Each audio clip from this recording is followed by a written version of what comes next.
If you don't know what the One Horrifying Moment series is, it's a video series, much like One Marvelous Scene, where a group of YouTubers, primarily video essayists and other film-related creators, choose one moment from a film, a game, or a comic book that truly horrified them.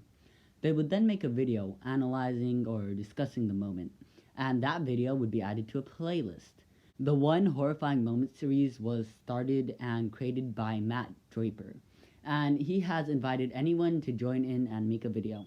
His video went up on October 28th, so yes, I am pretty late, but I still wanted to cover a scene.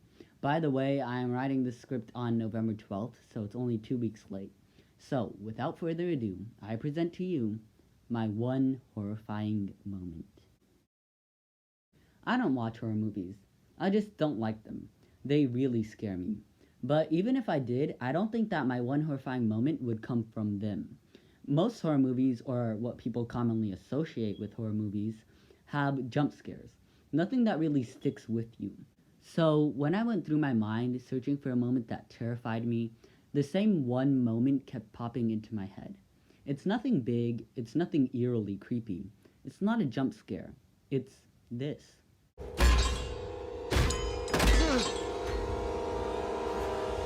It's this one subtle moment from Captain America's Civil War where Cap raises his shield on a defenseless Tony after his helmet has just been destroyed. It's that moment of hesitation where Cap actually considers doing it, where he actually considers wedging his shield into Tony's forehead. This isn't just seen in Cap's eyes, you can see it in Tony's. Look at his face. Look at the sheer terror in his eyes. After all they've been through together, after Loki, after Ultron, what could have led them here? Would Cap actually do it? Captain America was always the embodiment of good. Nothing he did was ever wrong, and he always stood for what he believed was right. He was the same scrawny kid that jumped on a grenade. He's the same hero that, in the midst of the Battle of New York, stopped to help the civilians.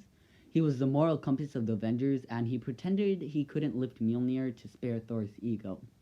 He was the man that laid down his shield and told his best friend to kill him because he wouldn't do the same. He was the man who sacrificed himself so that thousands of people could survive.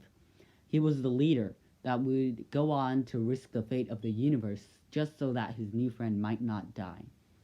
And so that's why this moment is so horrifying.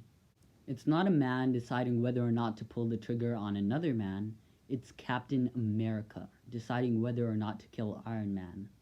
Notice how throughout the fight, Steve's one goal is to stop his two friends from killing each other. Tony is irrational and devastated upon learning Bucky killed his parents, and Bucky just wants to get away. And Steve is caught in the middle of this. It's more than them just being friends. It's that he lied to Tony. He knew. He knew Bucky killed him, but he lied anyway, to spare both of them. The one time he lied or did something morally iffy was to protect his two best friends, and now one was about to kill the other. Throughout the fight, Cap never harms Tony at the risk of him dying. He's just trying to protect Bucky. He doesn't want anyone to get hurt. But then, the fight changes. Bucky is on the floor, knocked out, his arm freshly detached from his body as a result of Tony blasting him with his arc reactor. The only thing that stands between Tony and his revenge is Captain America. He doesn't need to chase Bucky around, he just needs to beat Cap. And when Tony clearly has the upper hand and he's about to win, Bucky awakens and grabs onto his foot. Tony kicks him with his metal boot, knocking him out, and in reaction to this, in reaction to his best friend being put in immediate harm, Cap goes berserker. He grabs Tony and throws him into the wall, knocking him onto the floor.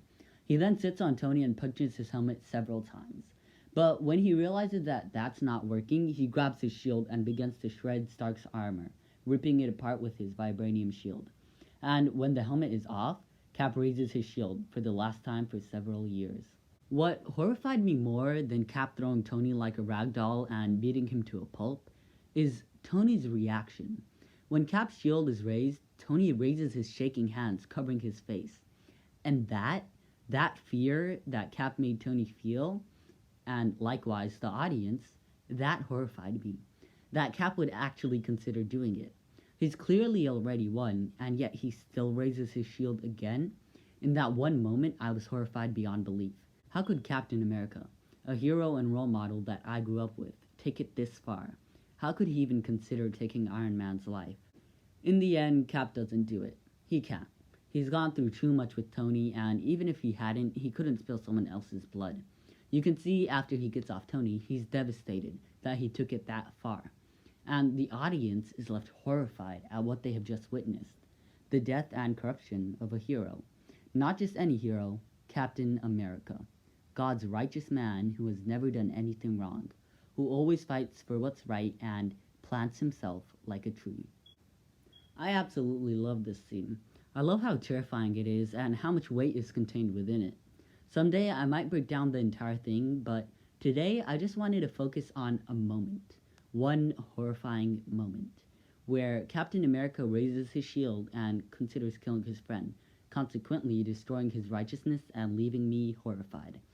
I know that this video series was supposed to be about horror, but nothing scared me as much as Cap raising his shield.